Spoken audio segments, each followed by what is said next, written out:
The wine glasses clinked around the table as my family celebrated what they considered excellent news.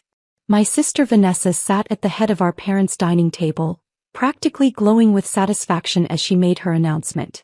So as I was saying, Vanessa continued, swirling her champagne, I found the perfect solution to our wedding budget crisis. Maya's savings account had exactly what we needed. I set down my fork carefully, maintaining the calm expression I'd perfected over 8 years of federal banking investigations. Could you repeat that? Oh, don't play innocent. Vanessa waved her hand dismissively. The account you barely touch. The one at Northern Trust Bank. I needed it more than you do. My mother reached over to pat Vanessa's hand. It's really the most practical solution, Maya. You live in that tiny apartment, you drive that old Honda. You clearly weren't investing in anything important. Vanessa's wedding is a once-in-a-lifetime event. How exactly did you access my account? I kept my voice level, professional. It was the same tone I used when interviewing bank executives about suspicious transaction patterns. Vanessa exchanged a look with our mother before answering. Mom still had your old account information from when you were in college. We used it to set up the transfer. Don't be dramatic about this. I see. I took a sip of water, processing the admission. And how much did you transfer? $47,000, Vanessa said proudly. It covered the venue upgrade, the designer dress alterations, and the honeymoon suite in Bali. The wedding planner said it's going to be absolutely spectacular now. My father finally spoke up from his end of the table. Maya, your sister deserves this. She's worked so hard planning this wedding. You can always save more money. You're still young. I'm 32, Dad. Vanessa is 28. Exactly, my mother interjected. You have plenty of time to rebuild your savings. Vanessa needs this now. Besides, what were you even saving for? You don't have a boyfriend, you're not buying a house, you just let money sit there doing nothing. I smiled slightly, thinking about the actual purpose of that account, but said nothing. Vanessa's fiancé, Derek, shifted uncomfortably beside her. Maybe we should have asked first, Van. Oh, please, Vanessa rolled her eyes. It's family money. Maya would have said yes anyway. I just saved us all the awkward conversation. Would I have? I asked quietly. Of course you would have, my mother said firmly. Because you're a good sister. And because family helps family. We've always shared everything. I thought about the countless times my family had shared my belongings growing up. My graduation money that funded Vanessa's spring break trip. My car that became Vanessa's car when she decided she liked it better. My college fund that somehow partially redirected to Vanessa's sorority expenses because she needed the networking opportunities. When is the wedding? I asked. Vanessa's face lit up. Saturday. Just 4 days away. You're still coming, right? I know you've been busy with work, but you have to be there. Wouldn't miss it, I said truthfully. Where's the venue again? The Grandmont Estate, Vanessa practically squealed. That's what your money paid for. The upgrade from the garden pavilion to the grand ballroom. It's going to be absolutely perfect. 200 guests, a 12-piece orchestra, roses imported from Ecuador. Derek's family is going to be so impressed. Derek's mother, Patricia, who had been quietly observing from across the table, cleared her throat. It does sound lovely, Vanessa. Though I must say I'm surprised you had access to Maya's accounts. That seems rather unusual.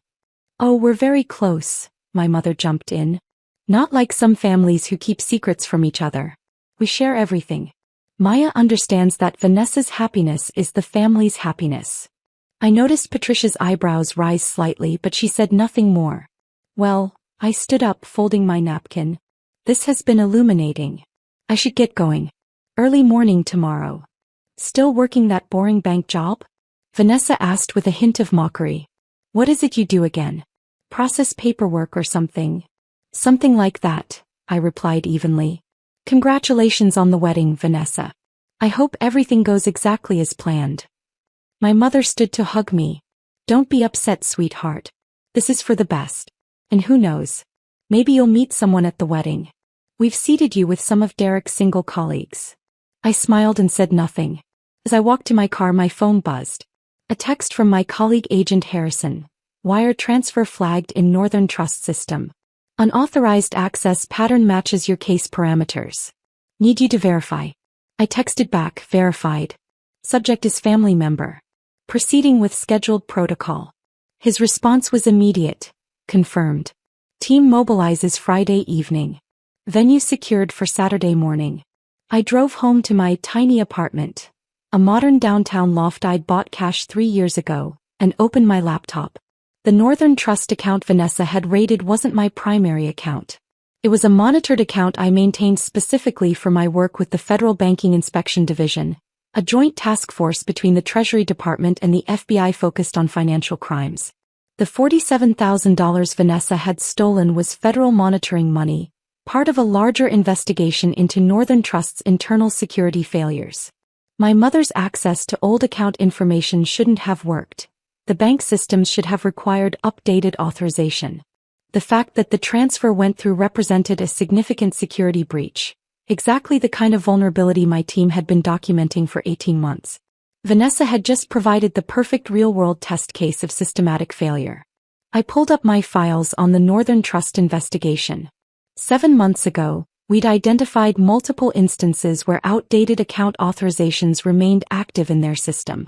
Elderly customers had reported unauthorized transfers by estranged family members. Small business owners discovered former partners still had access years after removal. The bank had insisted their security protocols were flawless. Now I had personal evidence to the contrary. My phone rang. Director Walsh, my supervisor at the Treasury Department. Maya, I heard about the flag. Are you all right? I'm fine, sir. Actually, this incident provides perfect documentation for our case. Your own family raided a federal monitoring account? They didn't know it was a federal monitoring account. They thought it was my personal savings. Pause. That's still theft, sir.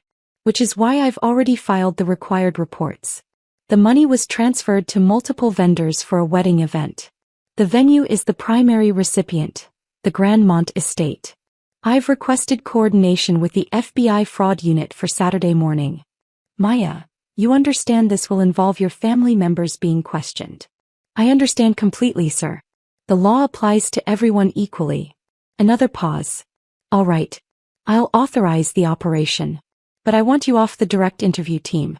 You can be present, but Harrison leads. Understood. Friday morning I went to work at the Federal Reserve Building as usual. My actual office wasn't at a bank branch.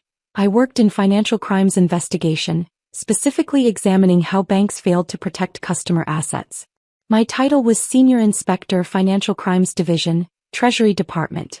I held Level 4 security clearance and had testified before Congress twice about banking security failures. My family thought I was a low-level bank employee because I'd never corrected them. When I got the job 8 years ago, fresh out of my master's program in forensic accounting from MIT, my mother had said, "That's nice, dear. Maybe you'll work your way up to manager someday." I'd never mentioned the MIT degree either. They thought I went to state school. Agent Harrison stopped by my desk. The Grandmont estate is cooperating fully. When we explained a federal investigation was involved, they offered complete access. Apparently, your sister has been difficult with their staff. That sounds like Vanessa. The venue coordinator mentioned that your sister insisted on contract terms that raised some flags. She demanded all deposits be non-refundable and all payments be made in advance, cash or wire transfer only. No credit cards. I looked up sharply. That's unusual. That's what we thought. We pulled the venue's records. She's not the first client to request these terms, but she is the first one whose funding source came from a flagged account. You think the venue might be involved in something larger? Harrison shrugged. Too early to tell. But it's interesting. We're expanding the investigation scope. Friday evening my mother called. Maya, sweetie, I just wanted to make sure you're not upset about the money situation. You understand it was for the best, right? I understand perfectly, Mom. Good. Because Vanessa was worried you might make a scene at the wedding. You won't, will you? I won't make a scene, Mom. I promise everything will proceed according to protocol. Protocol? What an odd way to put it. Anyway, the rehearsal dinner is tonight, but I know you're too busy with work. We'll see you tomorrow at the wedding. 2 o'clock sharp. Don't be late. I'll be there early, actually. Oh, well, that's sweet. Maybe you can help with last-minute preparations. Something like that. Saturday morning arrived cool and clear. I dressed in my usual professional attire, a tailored navy suit, crisp white shirt, and the credentials badge I typically kept in my desk drawer. I arrived at the Grandmont estate at 8:47 a.m. The venue was a sprawling historic mansion with manicured gardens and a ballroom that could host events for 500 guests. The parking lot was already busy with catering trucks and florist vans. I could see wedding decorations being arranged through the tall windows. I parked next to the 3 black SUVs already positioned near the main entrance. Agent Harrison met me at the door, along with 6 other federal agents and 2 representatives from the FBI's Financial Crimes Unit. "Morning, Inspector Chin." "Ready." "Ready." The venue coordinator, a polished woman named Margaret, approached us nervously. "The bride arrived 15 minutes ago. She's in the bridal suite with her bridesmaids and mother." "Should we?" "We'll need to speak with her," Harrison said professionally. "But first, we need to secure the venue and document the financial transactions. No one leaves until we've completed our initial interviews." Margaret nodded, her face pale. I should mention, when I informed Miss Chin that there was an issue with her payment, she became quite aggressive. She insisted everything was paid in full and threatened to sue us for breach of contract. "What issue with the payment?" I asked. Margaret glanced at me, then at my badge. "The wire transfer was flagged by our bank this morning. They put a hold on it pending verification." I tried to explain to Miss Chin that we needed to confirm the source of the funds, but she wouldn't listen. Harrison and I exchanged looks. The Northern Trust security protocols had finally kicked in, 24 hours too late but better than never. "Let's go have a conversation with the bride," Harrison said. We walked through the elegant hallway toward the bridal suite. I could hear Vanessa's voice before we reached the door. "I don't care what your bank says. That money is mine. I transferred it legally from a family account. This is my wedding day, and if you think I'm going to let some banking error ruin it, you're insane." Harrison knocked firmly on the door. Vanessa yanked it open, her face flushed with anger. She was already in her wedding dress, an elaborate creation of silk and lace that probably cost $15,000. "What now?" "I already told you people." She stopped mid-sentence when she saw the federal badges. "Miss Vanessa Chin?" Harrison said formally. "I'm Special Agent Harrison with the FBI's Financial Crimes Unit. These are my colleagues from the Treasury Department's Banking Inspection Division. We need to speak with you about a wire transfer made from Northern Trust Bank on Tuesday evening." My mother appeared behind Vanessa, her face going white. "What is this? What's happening?" Then she saw me standing slightly behind Harrison in my full credentials. "Maya? What are you wearing? Why do you have a badge?"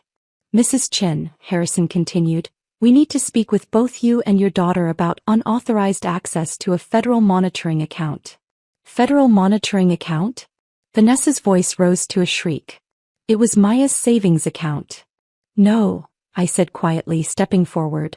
"It was an account maintained by the Treasury Department for investigating banking security failures. The account you accessed belongs to the federal government.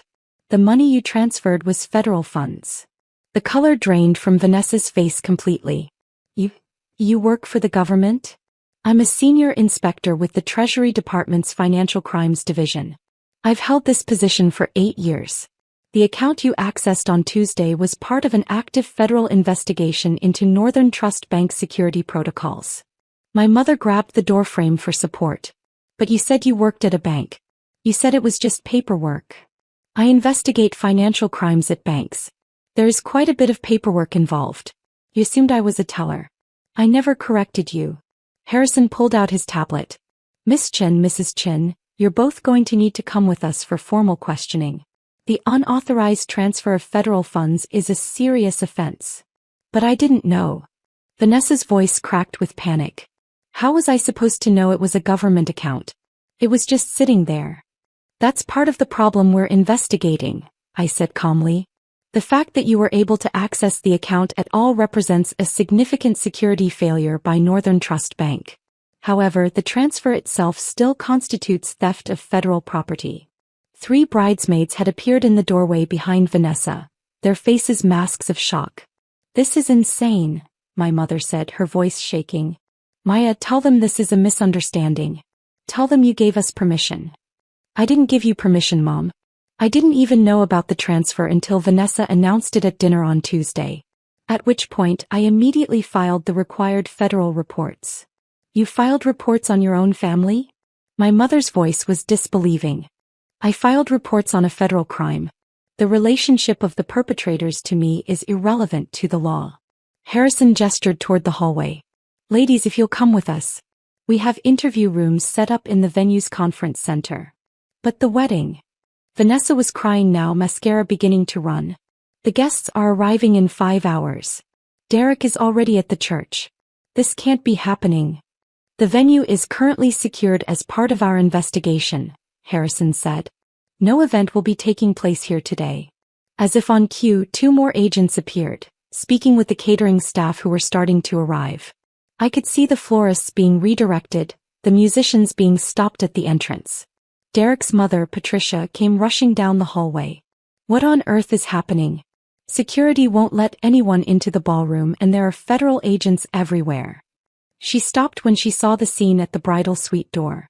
Mrs. Morrison, I said professionally. I apologize for the disruption. There's been a significant development regarding the funding source for this event. The venue is currently part of an active federal investigation. Patricia's eyes widened as she took in my credentials badge. You're... Maya, what is this? I'm Senior Inspector Maya Chin, Treasury Department Financial Crimes Division. Your future daughter-in-law and my mother accessed a federal monitoring account without authorization. The funds used to pay for this wedding were obtained illegally. Patricia turned to look at Vanessa, who was now sobbing openly. You stole federal money? I didn't steal it. It was Maya's account. How was I supposed to know she worked for the government? Perhaps, Patricia said icily, you should have asked before taking money that didn't belong to you, regardless of who it belonged to. My father arrived next, having apparently been parking the car. What's all this commotion? Vanessa, why are you crying? The wedding doesn't start for hours. He stopped when he saw the federal agents. Mr. Chen, Harrison said, your wife and daughter are being detained for questioning regarding the theft of federal funds. Are you aware of any involvement you may have had in accessing or authorizing the transfer from Northern Trust Bank? My father's mouth opened and closed soundlessly. He looked at me, really looked at me, perhaps for the first time in years. Maya? What's happening? Vanessa and Mom stole $47,000 from a federal monitoring account, Dad. I'm the federal inspector responsible for that account. The wedding is cancelled and they're both facing potential criminal charges. But, you work at a bank. You process paperwork. I investigate financial crimes at banks. I have a master's degree from MIT in forensic accounting. I've worked for the Treasury Department for 8 years. I hold level 4 security clearance. I've testified before Congress. And the account Vanessa raided was federal property. Vanessa slumped against the doorframe. This isn't real. This can't be real. My wedding. Derek appeared at the end of the hallway, still in his casual clothes, clearly confused by the scene. Baby, what's wrong? Why are there federal agents here? Patricia turned to her son. Derek, we need to talk. Now. As Derek and his mother stepped aside for an urgent conversation, Harrison began reading Vanessa and my mother their rights. Not arresting them yet, but making clear the severity of the situation. You have the right to remain silent. Anything you say can and will be used against you in a court of law. You have the right to an attorney. Vanessa's sobs grew louder. Several of her bridesmaids had started crying too, though I suspected they were more upset about missing the wedding than concerned about Vanessa's legal troubles. Another agent approached Harrison.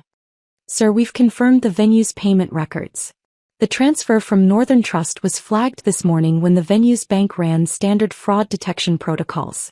Northern Trust has been notified and is cooperating fully. They've acknowledged the security failure that allowed unauthorized access to the account. Harrison nodded. Document everything. This is going to be a textbook case for banking security reform. My mother finally seemed to grasp the reality of the situation. Maya, please.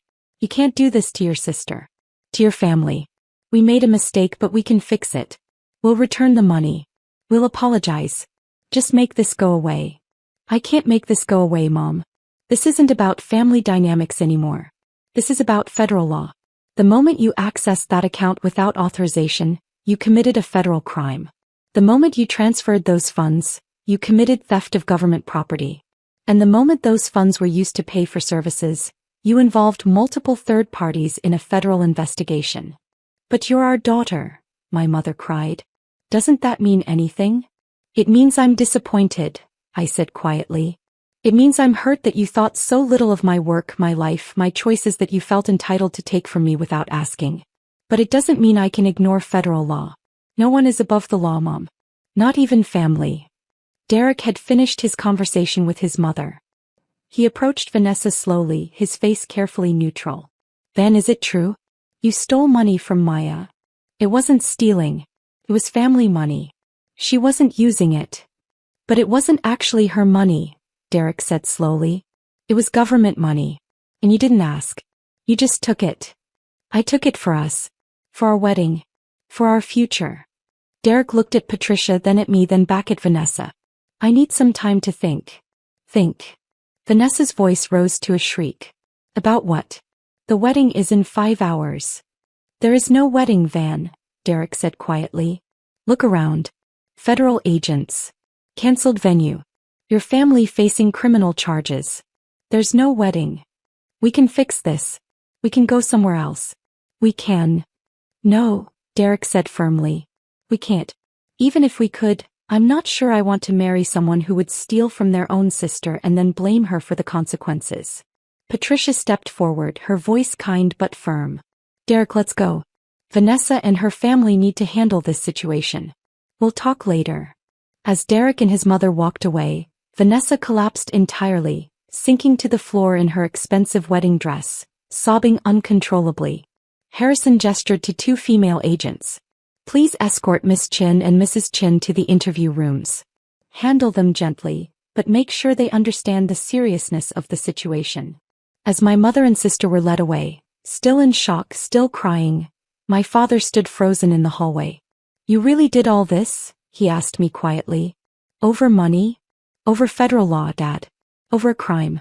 If a stranger had accessed that account, would you expect me to ignore it because prosecuting them would be inconvenient? He had no answer. I love you all, I continued. But love doesn't mean enabling criminal behavior.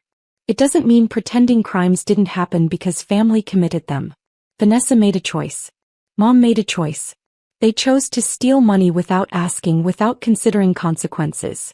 Now they face those consequences. Your sister's life is ruined, my father said. No, Dad. Her wedding day is ruined. Her life is what she makes of it going forward.